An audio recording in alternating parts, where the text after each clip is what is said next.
Hello everyone, welcome to G centric. और network theory में हमारी यूनिट कौन सी चल रही है? फंडामेंटल एलिमेंट, जिसमें हमने रेजिस्टेंस को खत्म कर दिया है। अब स्टार्ट करेंगे इस लेक्चर से हम लोग इंडक्टेंस और इंडक्टर। अब देखिए, सबसे पहले मैं बहुत बेसिक से स्टार्ट करने से पहले आपको ये चीज बता दूं कि बहुत सारे स्टूडेंट इन दो चीजों में, इन दो वर्ड्स में बहुत ज्यादा कंफ्यूज होते हैं कि इंडक्टर और इंडक्टेंस में क्या डिफरेंस है। और आपके कॉलेज में भी बहुत बार जब आप नया नया नेटवर्क थ्योरी सीखते हैं कॉलेज में, तो वाइवा में भी कई बार क्वेश्चन पूछते हैं, बताइए इंडक्टर और इंडक्टेंस में क्या डिफरेंस है। तो अचानक से आपको कहीं ना कहीं पता होते भी आप एक्सप्रेस नहीं कर पाते हो। चीजें कई बार पता होती है बट आप एक्सप्रेस नहीं कर पाते हो। इस वजह से मैं आपको इनका आंसर बता देता हूं कि इन दोनों का जब भी कोई पूछे तो आपको शॉर्ट सिंपल तरीके से क्या बताना है। बहुत ज्यादा विस्तृत जाने की जरूरत नहीं है, बहुत ही शॉर्ट डेफिनेशन में इसको आप निपटा सकते हैं। ठीक है, अगर कोई पूछे कि व्हाट इज इंडक्टर, तो आप ये बोलेंगे सिंपली कि ये एक ऐसा पैसिव एलिमेंट है जो कि एनर्जी स्टोर करता है। और कौन सी energy? That is magnetic energy. कौन सी एनर्जी? मैग्नेटिक एनर्जी को भी और अच्छे से बोलना हो तो इलेक्ट्रोमैग्नेटिक एनर्जी, है ना। जैसे हम लोगों ने प्रीवियसली देखा था इलेक्ट्रोमैग्नेटिक, EME इलेक्ट्रोमैग्नेटिक एनर्जी। ठीक है, तो ये एक ऐसा पैसिव एलिमेंट है जो कि एनर्जी स्टोर करता है। कौन से फॉर्म में? मैग्नेटिक के फॉर्म में। ठीक है, मैग्नेटिक एनर्जी के फॉर्म में, या फिर प्रॉपरली बोले तो इलेक्ट्रोमैग्नेटिक एनर्जी। ठीक है, दूसरा है इंडक्टेंस। इंडक्टेंस क्या है? It is the property of material, it is the property of material which opposes the change in current. ये क्या करेगा? एक चेंज इन करंट को अपोज करेगा थोड़ी देर के लिए। जैसे हमने रेजिस्टेंस पढ़ा था ना, तो रेजिस्टेंस में मैंने बताया था कि एक वायर है, एक सिलेंड्रिकल शेप का एक वायर है। इस वायर को हम क्या बोलते हैं? कंडक्टर बोलते हैं। इस कंडक्टर के अंदर इलेक्ट्रॉन्स होते हैं। उनके मूवमेंट से क्या फ्लो होता है? आपका करंट फ्लो होता है ना। उनके मूवमेंट से क्या फ्लो होता है? करंट फ्लो होता है। अच्छा, करंट के फ्लो को जो अपोज करता है वो क्या कहलाता है? रेजिस्टेंस कहलाता है ना। Resistance is the property of material which opposes the flow of current.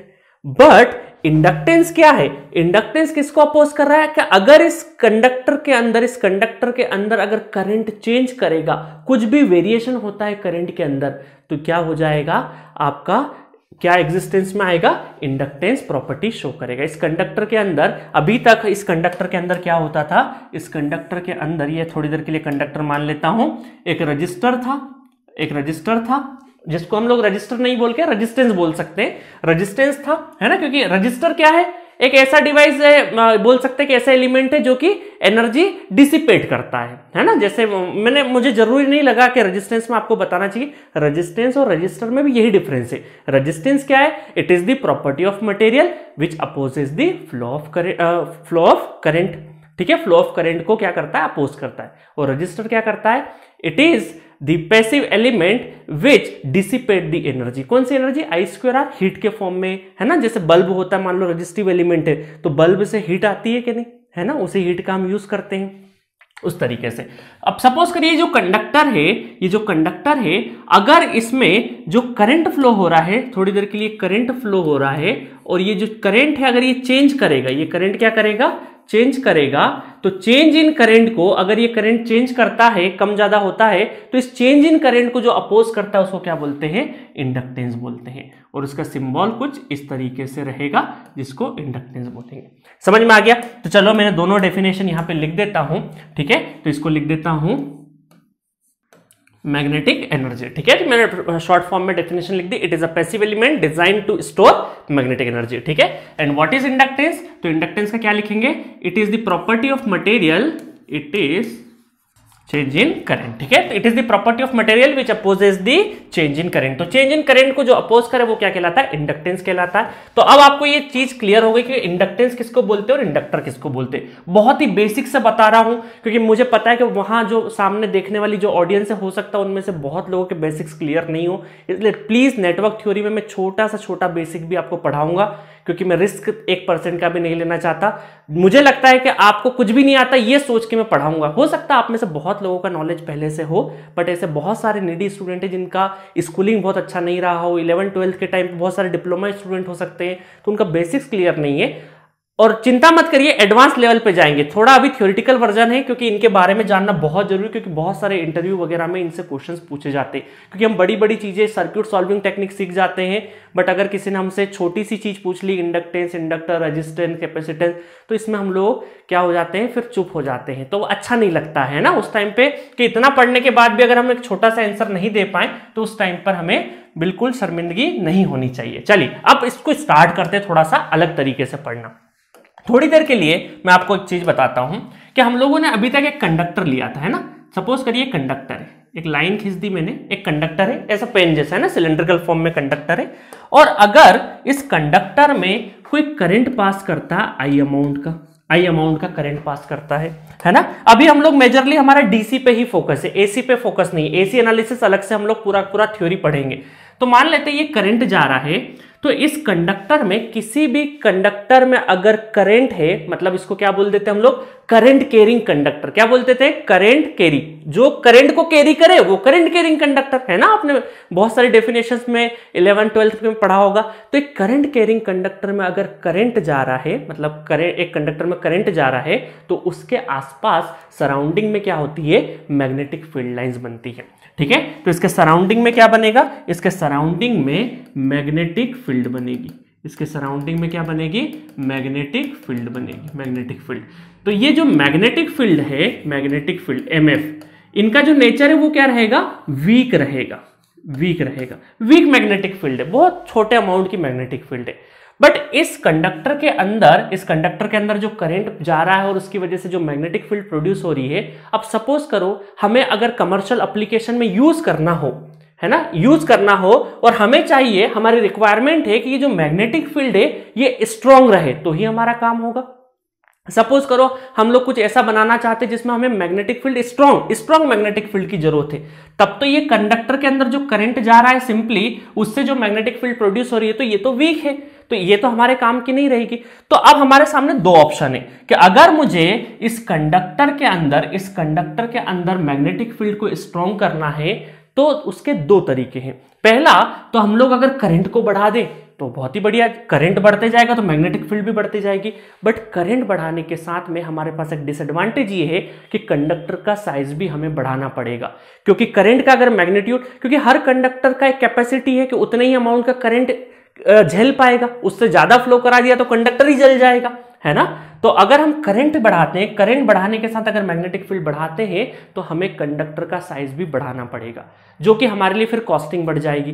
तो हमने क्या किया, एक काम किया, इस कंडक्टर को क्या कर दो, ट्विस्ट कर दो, इस कंडक्टर को ट्विस्ट करके नंबर ऑफ टर्न्स में कन्वर्ट कर दो। नंबर ऑफ टर्न्स में हमने क्या किया, a conductor twist into the number of turns, और उसमें अगर फिर हम करंट प्रोड्यूस करते हैं I, तो अब जो मैग्नेटिक फील्ड्स बनेगी, वो क्या बनेगी, स्ट्रॉन्ग मैग्नेटिक फील्ड बनेगी। कैसे बनेगी, ये सारा का सारा डिस्कशन मशीन वगैरह में बहुत डिटेल में हम लोग पढ़ते हैं, ठीक है।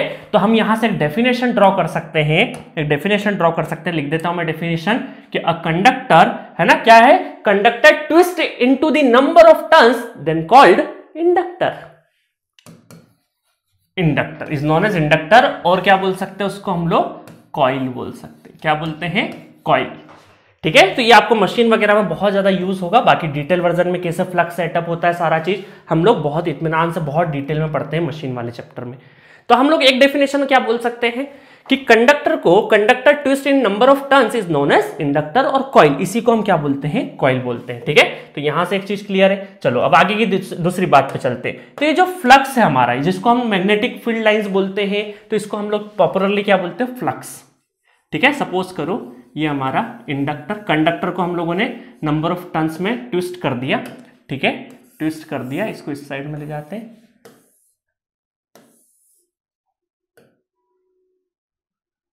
ठीक है। और इसके अंदर देखो ना, इसके अंदर अगर एक करंट है और उसकी वजह से मैग्नेटिक फील्ड लाइंस, ठीक है, मैग्नेटिक फील्ड, इसको हम क्या बोलेंगे, फ्लक्स लिंकेज। क्या बोल देंगे हम लोग, फ्लक्स लिंकेज बोल देंगे। देखिए फ्लक्स क्या होता है, ये सारी चीजें जो फ्लक्स वगैरह बहुत डिटेल वर्जन में मशीन में पढ़ेंगे, अभी हमें बहुत ज्यादा डिटेल वर्जन की रिक्वायरमेंट नेटवर्क थ्योरी में नहीं है। तो मेरा मानना है कि जिन चीजों की जिस सब्जेक्ट में ज्यादा रिक्वायरमेंट है वो उसी जगह पढ़ी जाए तो ज्यादा बेहतर तरीके से समझ में आएगा। मैंने मशीन के अंदर कम से कम 1.5-2 घंटे सिर्फ फ्लक्स के बारे में बात करी है, तो आपको बहुत इंजॉय करोगे उस सब्जेक्ट में। अब मैं यहाँ नेटवर्क थ्योरी में अगर वो कॉन्सेप्ट यहाँ डिस्कस करूंगा, सारा फ्लक्स वगैरह कैसे सेटअप होता है, तो वो यहाँ पे रिलेवेंट हो जाएगा। ठीक है, तो आप में से बहुत सारे लोगों को पता भी होगा, नहीं पता हो तो मशीन में आ जाएगा, कोई दिक्कत नहीं है। तो फ्लक्स भी क्या होता है, एक लिंकेज होता है और एक लीकेज होता है। लीकेज जो काम का नहीं है ना, यूजफुल नहीं है, वो क्या हो जाएगा हमारा लीकेज, और जो यूजफुल है उसको बोलते हैं लिंकेज। तो यहां पर फ्लक्स लिंकेज, ये क्या कहलाता है, flux linkage. Magnetic field lines को हम लोग रिप्रेजेंट कर रहे हैं फ्लक्स लिंकेज से। ठीक है, फ्लक्स लिंकेज, लिंकेज जो लिंक हो रहा है, जो यूजफुल है, यूजफुल फ्लक्स को हम लोग क्या बोलते हैं, फ्लक्स लिंकेज।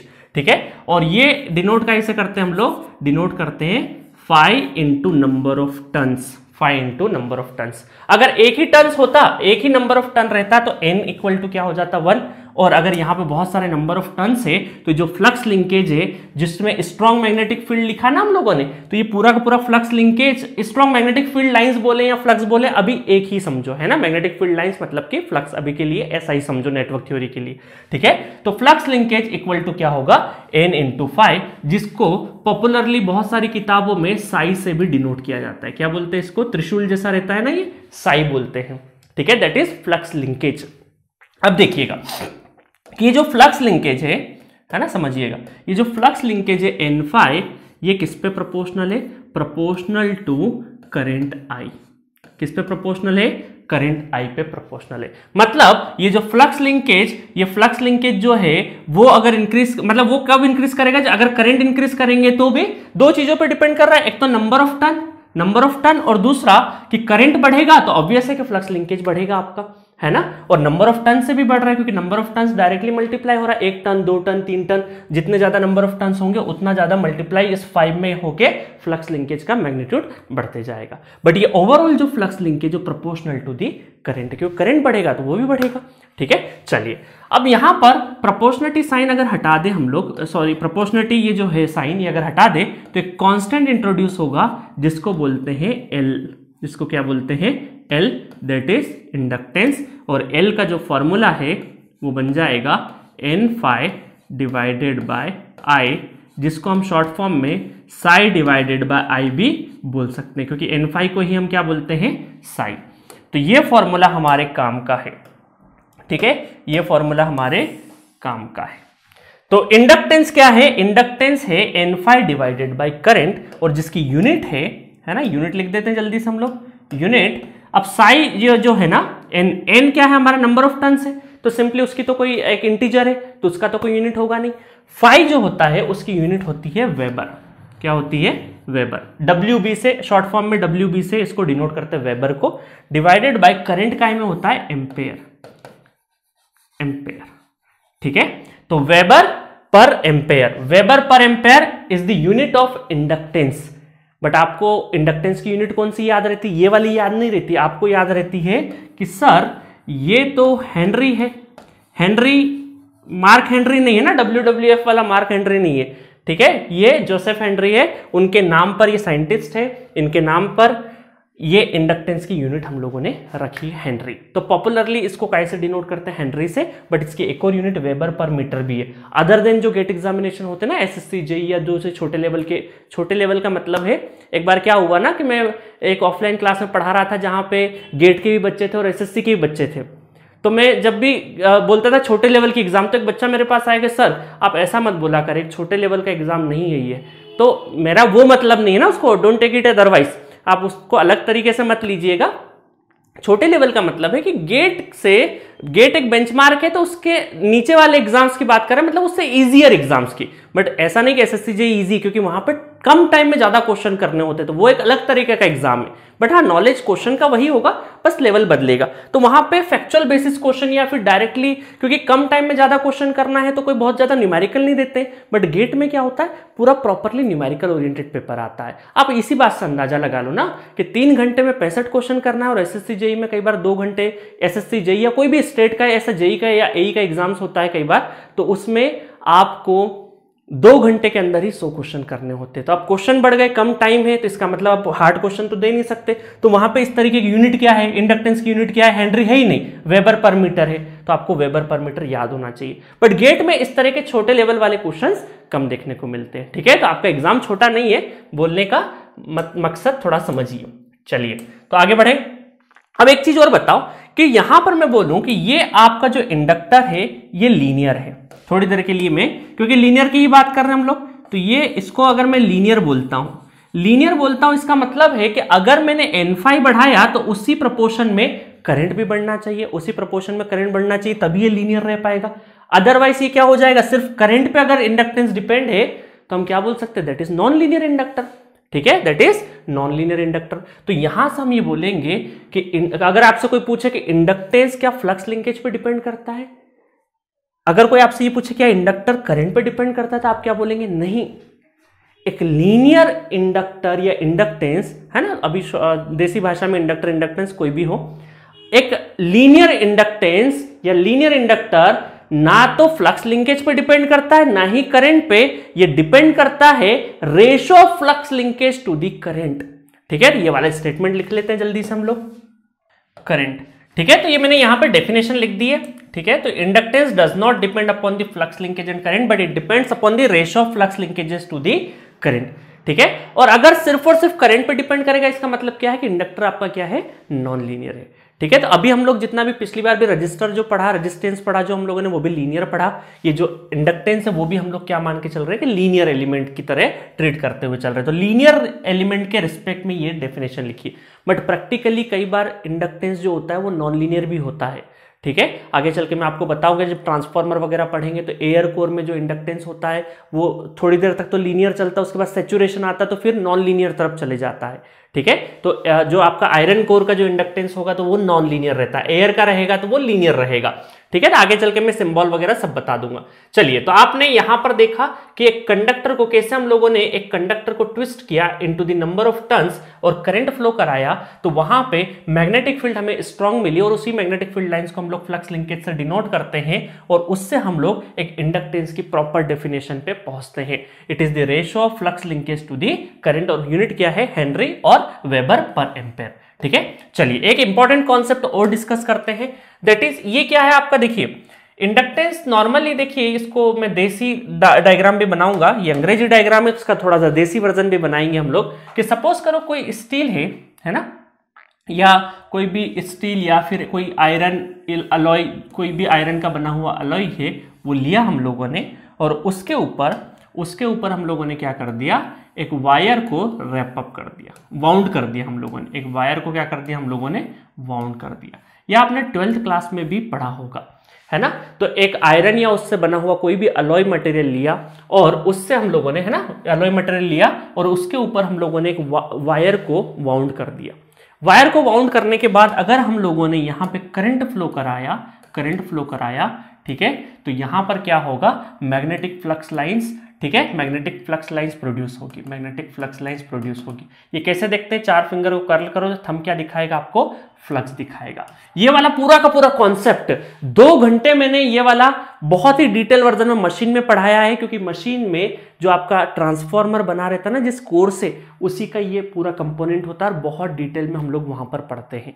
और फिर यहीं से हिस्टेरिसिस जो कर्व है आपका, फेमस हिस्टेरिसिस कर्व, वो कैसे बनता है, डाइपोल के मूवमेंट क्या होते हैं, सब कुछ मशीन में पढ़ाया, नेटवर्क में उसकी जरूरत नहीं है। और इसी को हम क्या बोलते हैं, इलेक्ट्रोमैग्नेट बोलते हैं। क्या बनते हैं, ये क्या बन गया, मैग्नेट बन गया ना। एक मैग्नेट तो परमानेंट मैग्नेट होता है, जो आप बचपन में खेलते थे, चिपका देते थे कहीं पर भी, वो क्या था, परमानेंट मैग्नेट था। एक होता है इलेक्ट्रोमैग्नेट। इलेक्ट्रोमैग्नेट में मतलब क्या है कि कोई भी आपने अलॉय लिया, उसके ऊपर आपने वायर को वाउंड किया, उसमें करंट फ्लो करा दिया, तो वहां से वो क्या बनेगा, फ्लक्स लाइंस बनेगा, मतलब नॉर्थ पोल और साउथ पोल बन जाएगा, ठीक है। इसका मतलब इलेक्ट्रोमैग्नेट, इसको क्या बोलते हैं हम लोग, इलेक्ट्रोमैग्नेट। और एक और नाम है इसी का, देखो ये हमने देसी डायग्राम बनाया, ये थोड़ा सा अंग्रेजी डायग्राम है ना, थोड़ा सा दिखने में ऐसा की लेंथ है, ये आपको विजुअलाइजेशन अच्छे से हो इस वजह से बना दिया। जब हमारे व्हाइट बोर्ड पे लेक्चर आते थे तो इसी को बनाते थे, अब इसको यहाँ पे बना दिया। इसको बोलते हैं हम लोग इलेक्ट्रोमैग्नेट, या फिर इसको एक और फेमस नाम है, दैट इज सोलेनॉइड।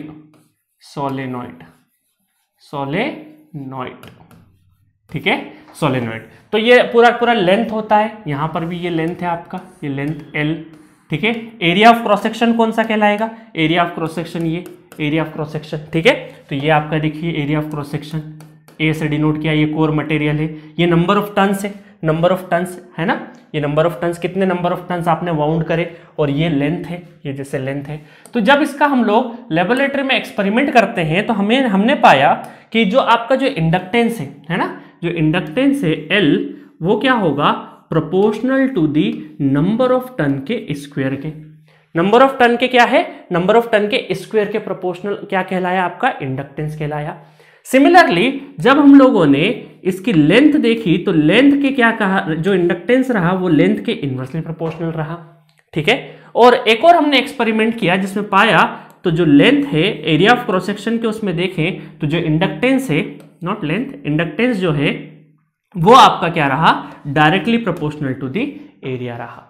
तो ये तीन हमको ऑब्जर्वेशन मिले लेबोरेटरी में, नंबर 1, नंबर 2 और नंबर 3, कि inductance is directly proportional to the number of turn to the square of the number of turn, inductance is inverse proportional to the length, length बढ़ाएंगे तो इंडक्टेंस कम होगा, और area अगर बढ़ाएंगे, एरिया ऑफ क्रॉस सेक्शन, ये area of cross section बढ़ाएंगे तो हमारा इंडक्टेंस क्या होगा, इंक्रीज करेगा। तो L इज इंडक्टेंस से proportional to the area of cross section, है ना। बहुत ज्यादा डिटेल वर्जन में नहीं जा रहे, आप ये समझिए। और तीनों इक्वेशन का अगर मैं कंबाइंड फॉर्म लिखूं, तीनों इक्वेशन का अगर मैं कंबाइंड फॉर्म लिखूं तो L is proportional to n square a divided by L, n square a divided by L। और यहां पे प्रोपोर्शनल साइन अगर हटेगा तो कांस्टेंट इंट्रोड्यूस होगा, उस कांस्टेंट को क्या बोलते हैं, 2 मिनट थोड़ी देर से बोलता हूं, उसको क्या बोलते हैं, इसको नीचे ले आते हैं, है ना, बहुत ही फेमस टर्म है। एक कांस्टेंट इंट्रोड्यूस होगा n square a divided by L, और उसको बोलेंगे हम लोग, उसको बोलेंगे म्यू, क्या बोलेंगे, म्यू, ठीक है। तो प्रोपोर्शनलिटी साइन हटा दे, कांस्टेंट इंट्रोड्यूस हुआ जिसको बोलते हैं हम लोग म्यू। ये म्यू है क्या वो देखते हैं अभी जल्दी से, ठीक है, म्यू क्या है वो देखेंगे। चलो यहां तक बात क्लियर है। अब इस म्यू को बोलते हैं हम लोग परमेबिलिटी, क्या बोलते हैं इस म्यू को, इस म्यू को बोलते हैं परमेबिलिटी, लिख देता हूं मैं, म्यू को क्या बोलते हैं, परमेबिलिटी, परमेबिलिटी, ठीक है। और इसकी यूनिट क्या होगी, Henry per metre, Henry per metre. अब बहुत सारे स्टूडेंट पूछते हैं कि सर परमेबिलिटी का मतलब क्या है, परमेबिलिटी का मतलब क्या है। थोड़ी देर के लिए देखिए, आपने कई बार ऐसे देखा होगा कि आपके 2 दोस्त हैं थोड़ी देर के लिए। अब एक दोस्त से आप है ना किसी भी तरह का मजाक कर सकते हैं, किसी भी तरह का, कोई दिक्कत नहीं है, वो आपको कभी भी पलट के कुछ नहीं बोलेगा। और एक दोस्त है कि अगर आपने एक लिमिट के बाद मजाक किया ना तो एक थप्पड़ जड़ देगा आपको, आई बात समझ में। तो दोनों दोस्त की कोई ना कोई लिमिट है, एक की लिमिट बहुत देर तक आप कितना भी लेवल तक का मजाक कर सकते हैं, बट उसका भी कोई ना कोई तो लिमिट होगा ना, कोई ना कोई तो लिमिट होगा।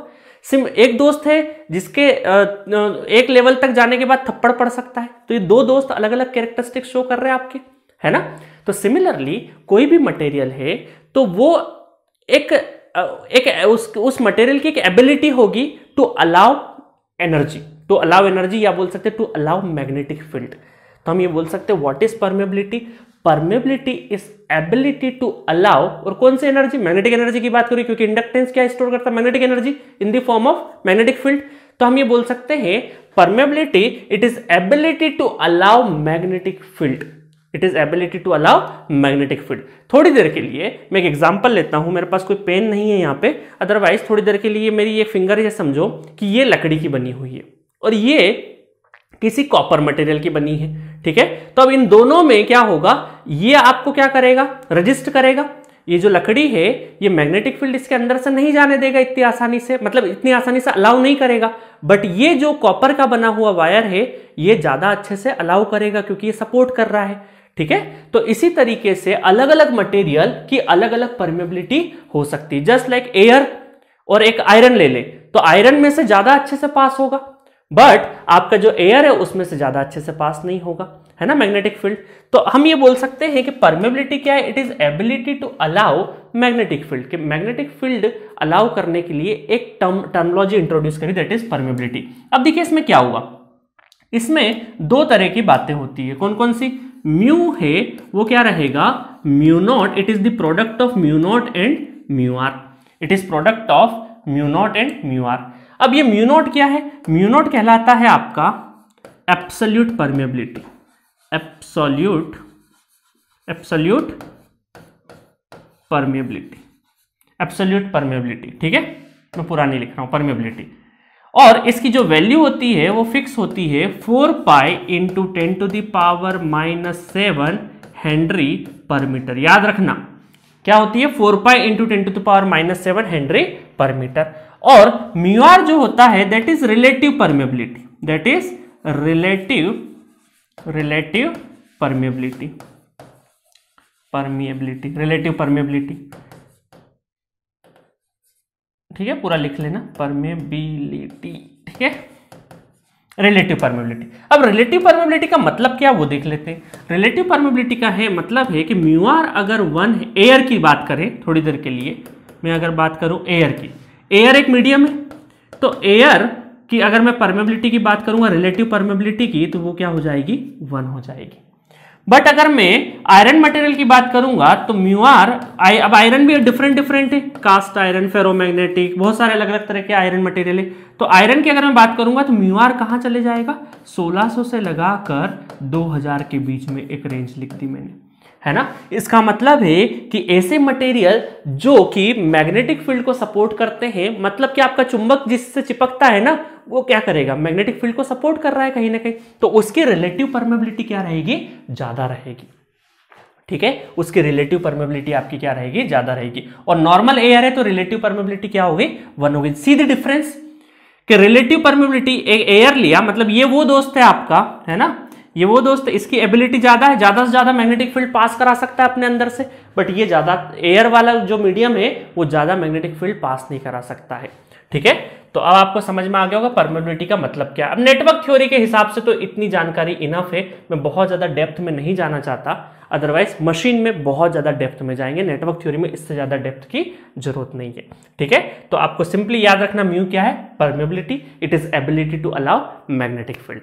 ठीक है, यूनिट क्या है, अच्छा इसकी देखो, रिलेटिव परमेबिलिटी की यूनिट जो है वो नो यूनिट, एक एब्सोल्यूट नंबर होता है रिलेट, तो और म्यू नॉट की क्या है, एब्सोल्यूट परमेबिलिटी की जो यूनिट है वो हेनरी पर मीटर है, रिलेटिव परमेबिलिटी की यूनिट नो यूनिट, कोई भी यूनिट नहीं है। तो ओवरऑल इसकी यूनिट क्या कहलाएगी, हेनरी पर मीटर। ठीक है, चलिए, तो ये रही बात सोलेनोइड की। तो आपको सोलेनोइड में क्या चीजें ध्यान रखना है, ये फॉर्मूला ध्यान रखना है, क्योंकि इससे डायरेक्टली क्वेश्चंस कई बार फ्रेम हो जाते हैं। तो L = mu n²a divided by L। ठीक है, तो जैसे हम लोगों ने देखा था रेजिस्टेंस में क्या किया था, रेजिस्टेंस में एक था हमारा रेशो वाला, रेजिस्टेंस में क्या था, V/I का जो रेशो है वो रेजिस्टेंस कहलाया। और रेजिस्टेंस में एक चीज और देखी थी हमने, रो L/A। सिमिलरली यहाँ पे inductance mu n²a divided by L, है ना। तो दोनों फॉर्मूले देख रहे, एक सिंपल वाला जो रेशो पे डिपेंड करता है, और एक ऐसा जिसमें हम लोग एक्सपेरिमेंटल क्वांटिटीज से हम लोग डील करके फॉर्मूला लेके आते हैं। तो ये है हमारा सोलेनोइड। चलिए नेक्स्ट चलते हैं, नेक्स्ट डिस्कशन की तरफ। तो नेक्स्ट डिस्कशन हम लोग अगले लेक्चर में करेंगे, क्योंकि ये वैसे ही लेक्चर हमारा थोड़ा बड़ा हो गया है। ठीक है, तो इस लेक्चर में यहीं तक रहने देते हैं। अभी तक हम लोगों ने क्या क्या पढ़ लिया, बाकी की चीजें अभी खत्म नहीं हुआ इंडक्टेंस। ठीक है, अभी एक सेकंड वाले लेक्चर में हम लोग देखेंगे। तो हमने इंडक्टेंस और इंडक्टर की डेफिनेशन देखी प्रॉपरली कैसे एक कंडक्टर को हम लोगों ने ट्विस्ट किया नंबर ऑफ टर्न्स में, और वहां से हम लोग इंडक्टेंस का फॉर्मूला इजाद किया हम लोग। ठीक है, हम लोग नहीं बनाए, ऑलरेडी थी, हम सिर्फ स्टडी कर रहे बनी बनाई चीजों पे। हम बहुत छोटे लोग हैं, साइंटिस्ट बहुत काम करके गए। इलेक्ट्रोमैग्नेट, सोलेनोइड के बारे में देखा, और वहां से हम लोगों ने परमेबिलिटी के बारे में भी समझा। तो नेक्स्ट लेक्चर में हम लोग इसके आगे ही कहानी ले जाएंगे, जिसमें वोल्टेज, करंट, पावर, एनर्जी और इंडक्टर और क्या क्या इफेक्ट शो करता है, उन सब के बारे में बात करेंगे नेक्स्ट लेक्चर में। Okay, thank you.